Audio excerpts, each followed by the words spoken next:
And so this is segment 3 Right. of the show, the 4-part segments. This is the new sports segment. So are y'all ready for some sports? Maybe. That's right, Victor Allen's new sports, written and produced by Victor Allen, the bald-headed black man. Rub his head and make a wish. The ladies have nicknamed him Sexual Chocolate. Here we are. We hope that you dressed appropriately. Sports bras and jock straps for everyone. Join us. It's time for sports, people. Yeah, sports.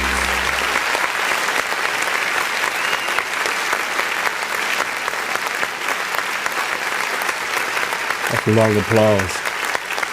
And I think that the thing that I trip off, there are no only two people in here. So should we just tell the truth about the applause? Well, it's fake. All applause is fake. Yeah, I mean, we can't get that many All people. applause is fake, Okay, you guys. just want to let everybody know. That's self-fulfilling right now. Hey, man, do you know what the most popular month of the year is for sports, dude? No. October. Yeah. I was going to guess. Yeah. Well, they say that because of the World Series, right? I mean, I just know because they have people who are nicknamed Reggie Jackson, right? Right. Mr. October. Well, you know, you hit part of it, but do you know that the NBA, the NFL, Major League Baseball, hockey, soccer, they're all in this 1 month playing. So it's the most popular month because all the sports, whether it's preseason or not, are in this month. If you move into November, you have to drop baseball. If you go backwards to September, you're not getting necessarily hockey or say maybe some preseason or NBA. So this is the month, man. So everybody gets a lot of choices. Now, what that means for me is I'm not going to report on all of it. I am going to be bringing the soccer, though. I am. What I'm doing is practicing on the vernacular, the enunciation, so I don't kill everybody's name. So I found a trick that I'm going to do. It's called nicknames. Find the nicknames, and it'll work for you. Check it out, Mario. Yesterday I was chilling with you, and I know a lot of times we was talking with Meredith Beal, Lasting Value. You said something about baseball that you wasn't really following the Dodgers too closely, homie. What's up? It gotta be, first of all, I have a problem with baseball ever since Divorced Father Day. See, that's My right. father had me had the Little League baseball team. Okay. So I've had a problem with baseball since that time, Dave. So you got an issue. Yeah, I have an issue with baseball. I ended up being a more football, basketball person. Well, there's a helmet for you, man. There's a helmet. Go. There you go. Okay. I need that. All right. Check it out. Hey, look, I got to do the local stuff because I know a lot of times people say you don't even really concentrate on the LA teams, but then if I do, it's a bias. But I can't ignore it if the Dodgers are undefeated, and I can't ignore it that there's a time of hurt. Now, I put in Welcome Back to Hurt Hotel. There's different types of hurt. There's the hurt where you enroll because of injury, and we had hurt last week, the psycho kind. But the hurt is the LA Dodgers as it relates to them first being undefeated, and Justin Turner, walk-off, home run, 9th inning, in the game, go up 2-0 against the world champion Chicago Cubs.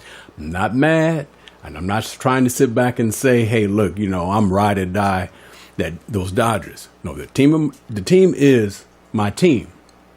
What I have to try to figure out is, when will you, Mario, follow the Dodgers? When they're in the World Series. In the World Series. That's when you're going to follow them. Yeah. That's what I figured. So gotta be in the World Series. Anything less than that, you ain't doing it. Yeah, pretty much no. They may not even get me World Series. Okay. Against New York. Okay. Okay, that'll be, okay. This will be a chance for me to re-examine my relationship with baseball. Right. If the Dodgers go, I will now take that moment to re-examine my issues with baseball stemming from that Little League back on Divorced Father Day. Right. And now coming to now, I'll attack that, Vic, and maybe I'll move forward, Vic. Maybe I'll move forward. No. In time. It ain't gonna work. Let me just go to the next graphic here because that sounds like bullshit to me. Anyway, hey, look, we're in that age now of the bearded one. Everybody's the bearded one. The bearded clan. I feel like I'm a minority. I have what I call fuzz, but it's now you wear the beard, you wear the beard. And I have to sit back and go, it must be something in the air, because even though Justin Turner delivered, and he is kind of leading the league as it relates to RBIs, hits, and then, of course, I think tied for home runs in the playoffs, he delivered the home run the same way Kirk Gibson did on that day, yesterday. And you're saying it's the beard. And I'm just, see, The bearded I'm clan. not trying to go there, man. I'm just saying. A la Kirk Gibson. He even thought of this. They asked him.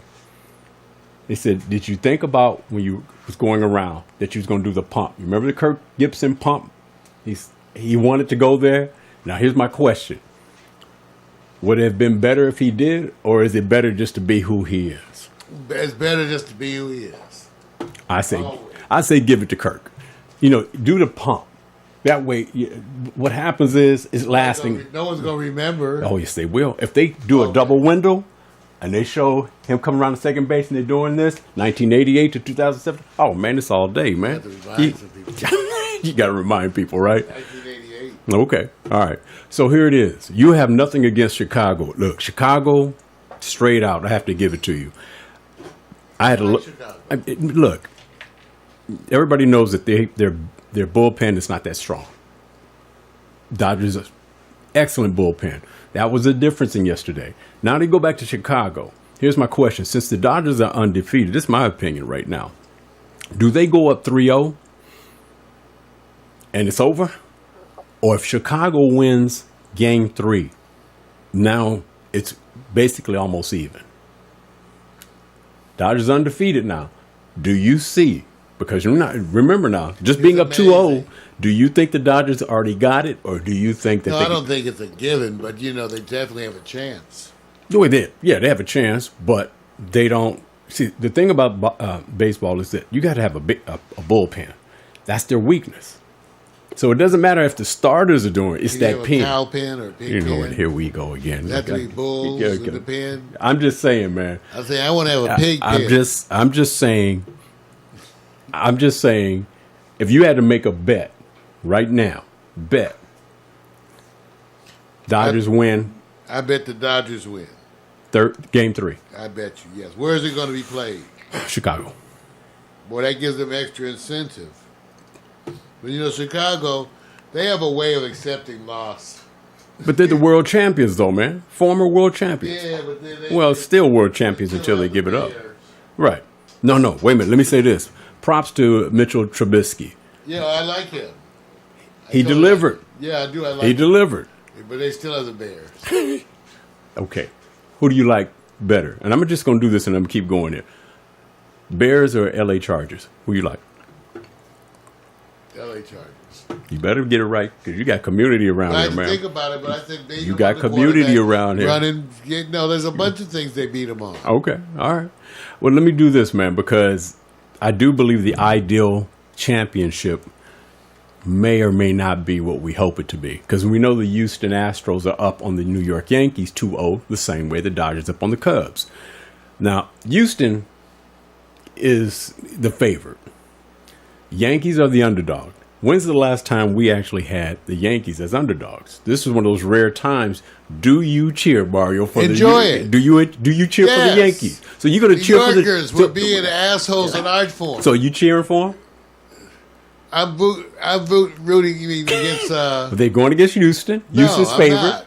I'm still rooting for Houston. I don't care if they don't make. If they do make the match, all right. But I'm not going to root for them. You're not rooting for them under any circumstance, right? No, New Yorkers. Listen, goes a long way back. Pain and with other sports too. All right. So they're the arch enemy of L.A.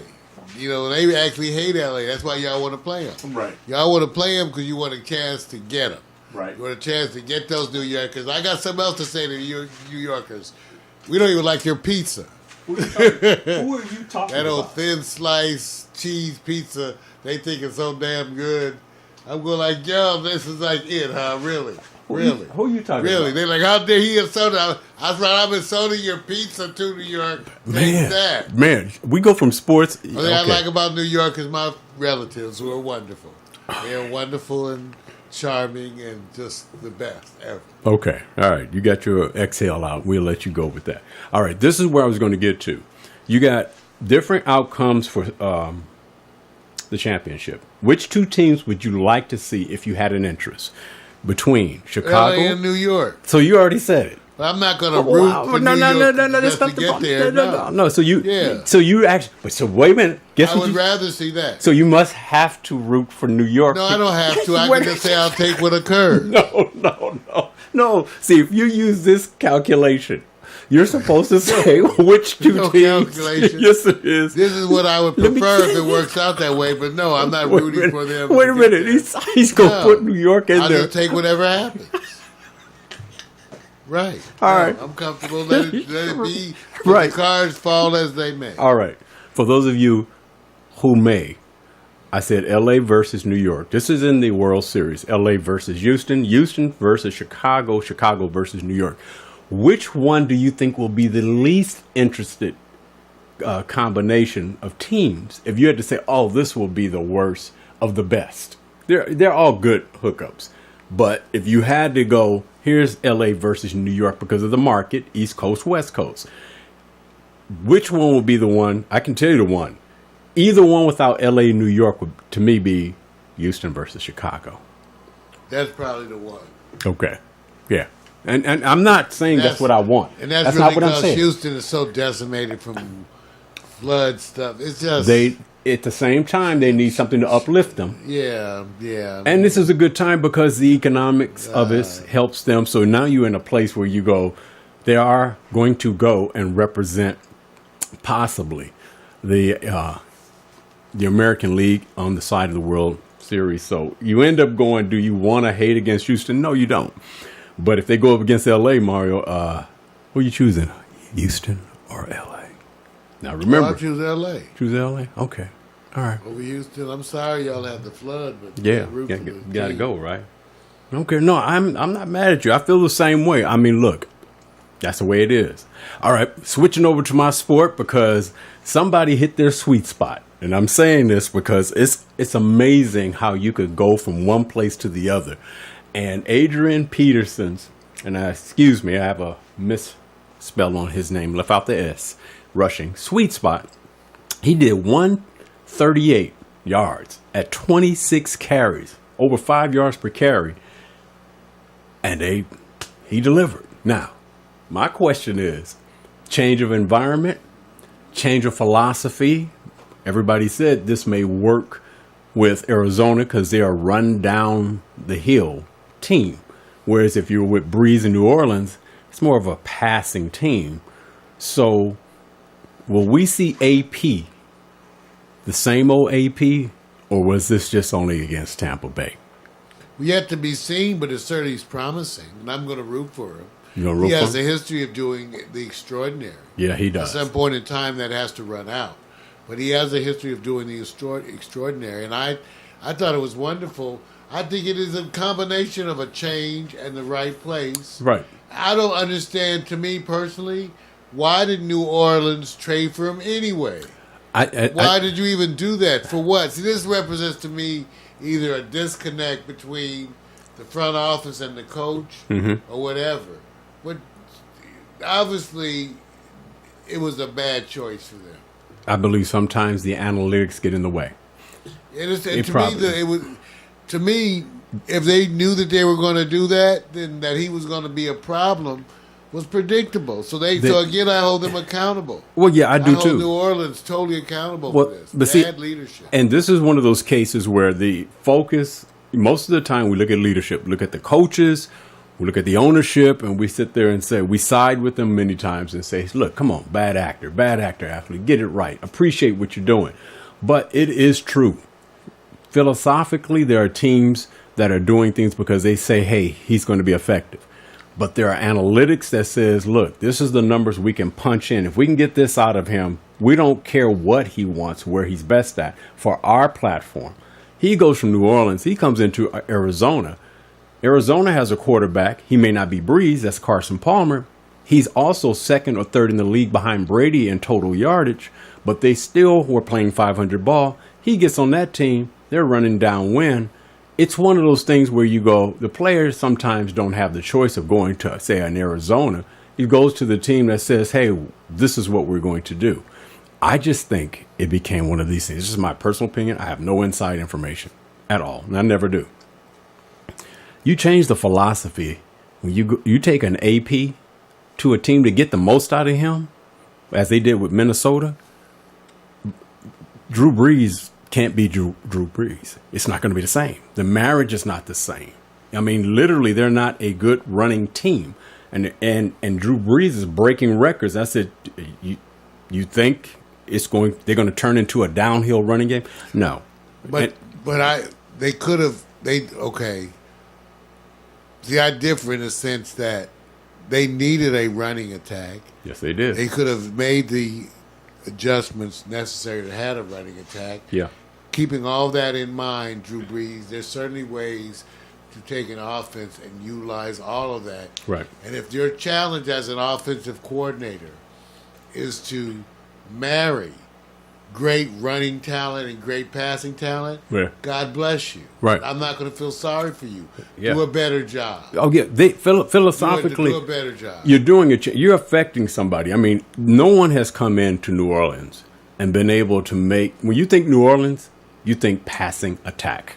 There's never been a year that I think of New Orleans. Yeah, that just means your front office. See, I'm one of those people that I dismiss tradition and those kind of things. Right. There's no reason you have to embrace that tradition Absolutely. at all. Because I would be coming in with the attitude of totally breaking that tradition. I don't care what you've been used to for 20 years. That's not what we're going to do anymore. Right. No, I understand. I'm with you right there. I mean, sometimes look, the Saints are winning. And right now I'm finding out it's about matchups. And before the matchups, it's injuries. And before we even go there, let's find out the most famous injury. Aaron Rodgers is broken. And when I say he's broken, he broke. He broke right now. Now, I'm not saying it's a sign of the times. I'm just saying that the first thing that we all look towards is, okay, we'll get that paid quarterback backup, step him up, put him in there, and be Aaron Rodgers. What's the likelihood of that could happen? About that much. No. I'll give you this way. It's about that much.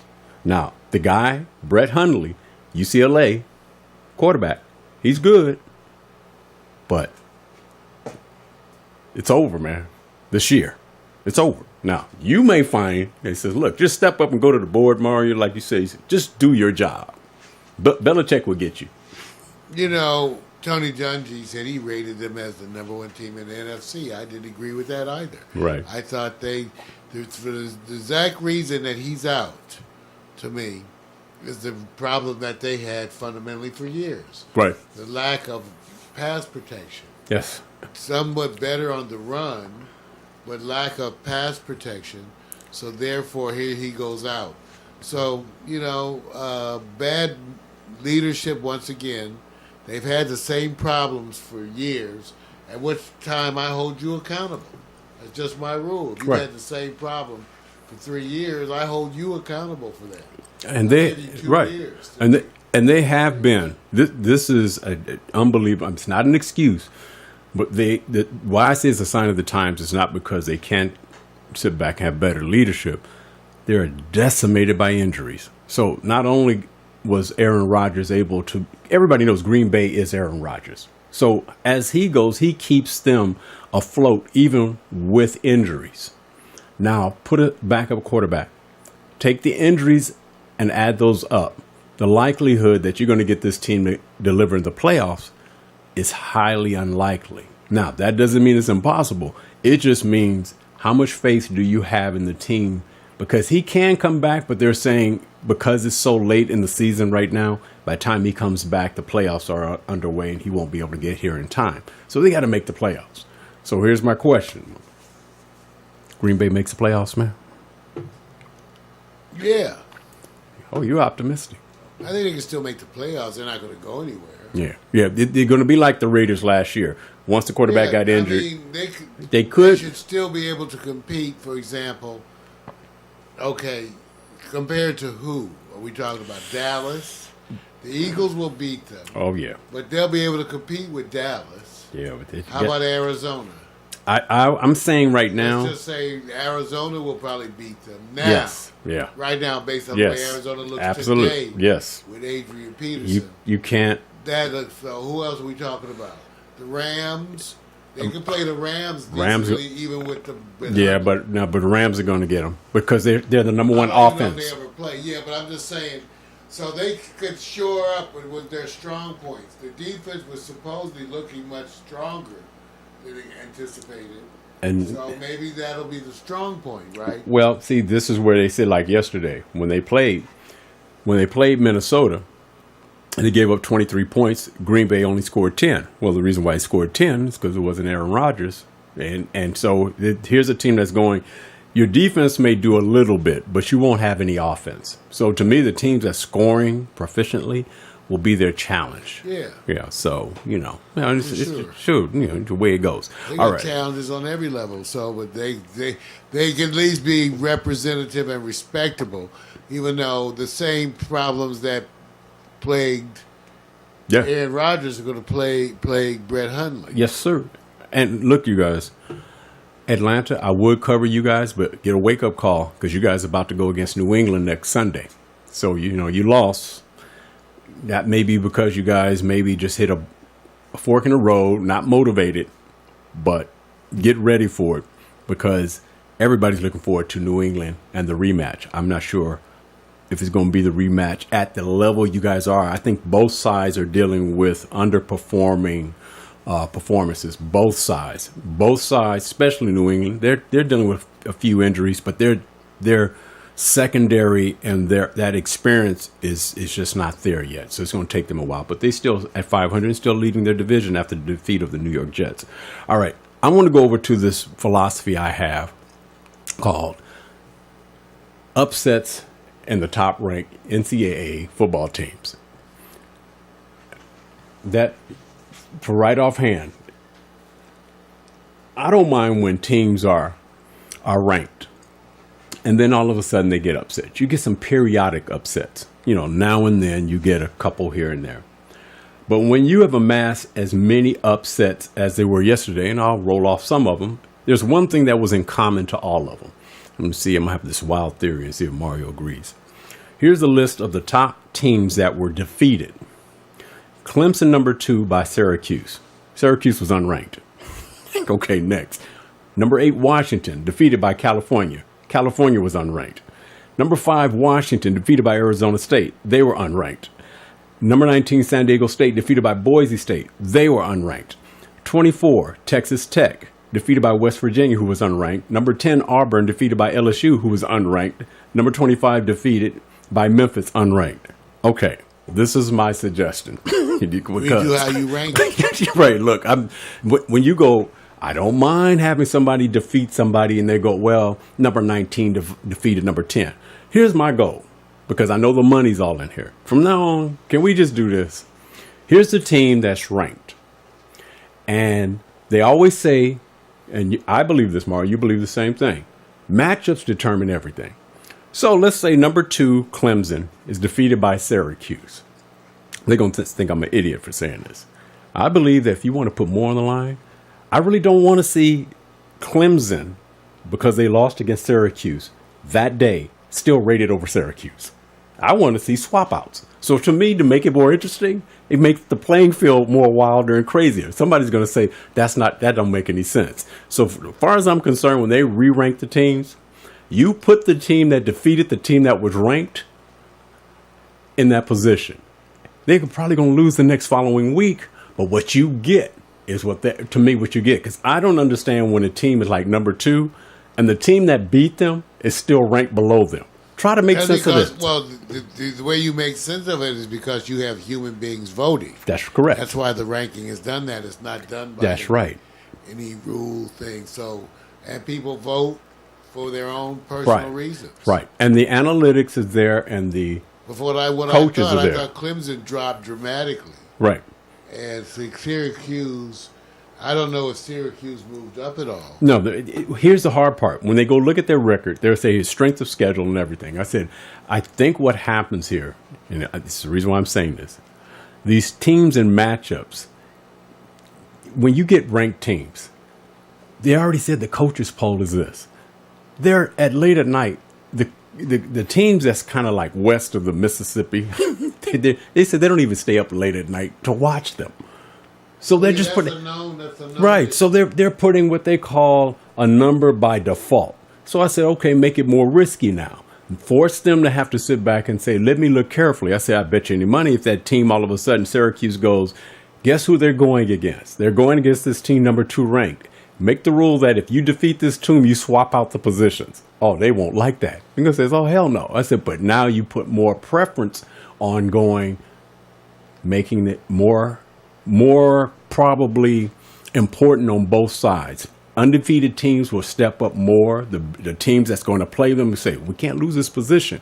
Because this right now, all these unranked teams, this doesn't make sense. None of them are ranked. So this whole philosophy of how they rank teams is all about that money.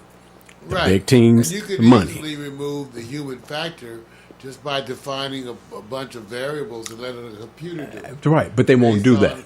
The human factor still is in there because you would have to give each team's kind of like a weight Right. of how strong they were. But after that, it could calculate more accurately Right.